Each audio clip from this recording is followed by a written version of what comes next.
If you get the 3DS error, cannot display software on the SD card could not be accessed, the most probable fix, if your card was working fine earlier, is to clean it. I didn't play for a while on my 3DS, and when I tried to turn it on, it just wouldn't.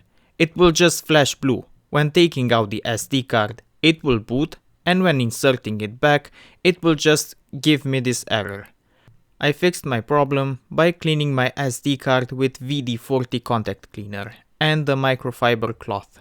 You can also use isopropilic alcohol on a Q-tip. But warning, spray WD-40 contact cleaner, not regular WD-40.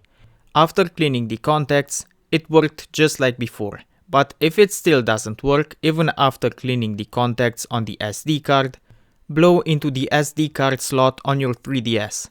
Maybe you have some dust or debris in there. I hope this video helped.